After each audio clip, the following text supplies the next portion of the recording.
देख रहे हैं मैं इमरान खान हूँ।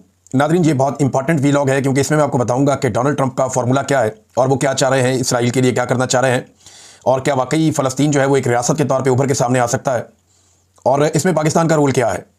ये जो एक अमन मुआहदा जिसको नाम दिया जा रहा है, इसमें अमन कितना है और मामला किस तरफ जाएंगे। तो मैं आपको वन लाइनर बता दूं कि ये डोनाल्ड ट्रंप से बढ़ के इसराइल का दोस्त आज तक कोई नहीं हुआ।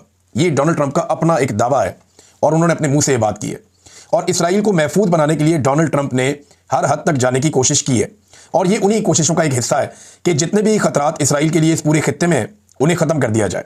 आपको थोड़ा सा बैकग्राउंड देखना पड़ेगा और कुछ नक्शे देखने पड़ेंगे, फिर आपको समझ आएगी। लेकिन पहले जो दस्तयाब हमारे पास अमन मुआहदा है जिस पे शहबाज शरीफ साहब दुनिया के वो पहले लीडर हैं जिन्होंने कहा कि मुझे तो मंजूर है, बल्कि मैं पूरी तरह से बैक करता हूँ। डोनाल्ड ट्रंप का वो मुआहदा भी दुनिया के सामने नहीं आया। उन्होंने वो शेयर किया खुफिया तौर पर मुसलमान मुल्कों से और उनसे कहा कि जी मैं ये करने जा रहा हूँ। और अभी ये खबर बाहर आई और शहबाज शरीफ साहब ने कहा जी मैं तो इससे इत्तेफाक करता हूँ फौरी तौर पे। सबसे पहले ट्वीट उन्होंने दाग दिया।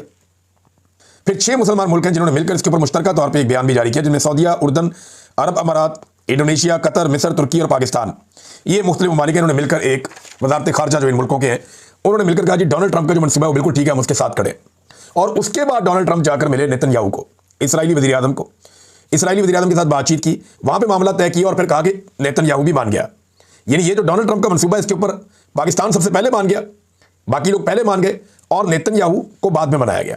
डोनाल्ड ट्रंप ने एक और बात की, उन्होंने कहा जी डे वन से, शुरू से, बिगनिंग से, जब ये मामला शुरू हुआ था ना, जब डोनाल्ड ट्रंप ये प्लान कर रहा था कि अब क्या करना है फ़लस्तीन में, इसराइल में क्या करना है, किस तरीके से करना है, तो अब्राहम अकॉर्ड के मामले पे पाकिस्तान का फील्ड मार्शल आसिम मुनीर और पाकिस्तान का वज़ीर आज़म शहबाज शरीफ, ये दोनों मेरे साथ थे पहले दिन से और इन्होंने मुझे 100% सपोर्ट दी है।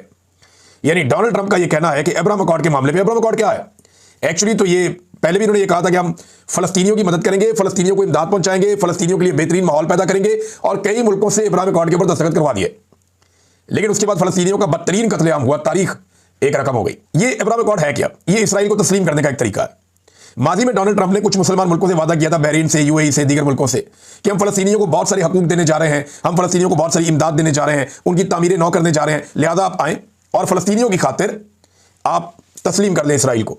तो उन्होंने अब्राहम अकॉर्ड के जरिए से इसराइल को तस्लीम कर लिया और उसके बाद फ़लस्तीनियों की इतनी लाशें बिछी हैं कि 70,000 फ़लस्तीनी गुज़िश्ता 2 साल से पहले कत्ल हो गए और बदतरीन हमले हुए। आज भी उनके ऊपर हमले हो रहे हैं।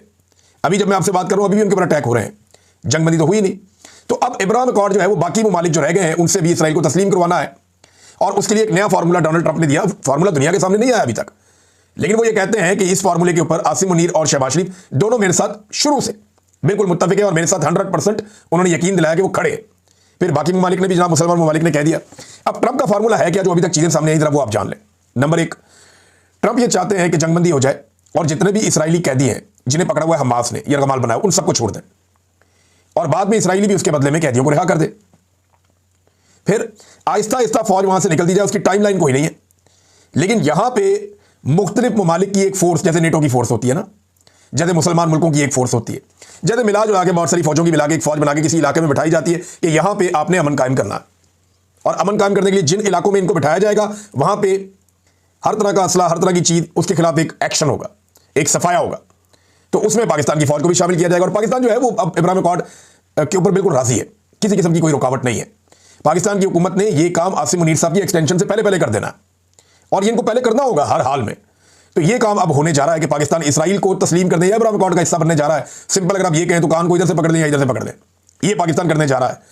मामला ट्रंप का नहीं, ट्रंप ने वही किया जो शुरू से करता चला आ रहा है और वो अपने मुंह से कहता है कि मैं ये करूंगा। नेतन्याहू ने जो किया वो अपने मुंह से कहता है मैंने करना, मैं करूंगा। मामला पाकिस्तान की दोगली मिलिट्री एस्टेब्लिशमेंट का, पाकिस्तान के दोगले सियासतदानों का और दोगले मौलवियों का है। इन्होंने कौम को हमेशा चूरन कोई और बेचा।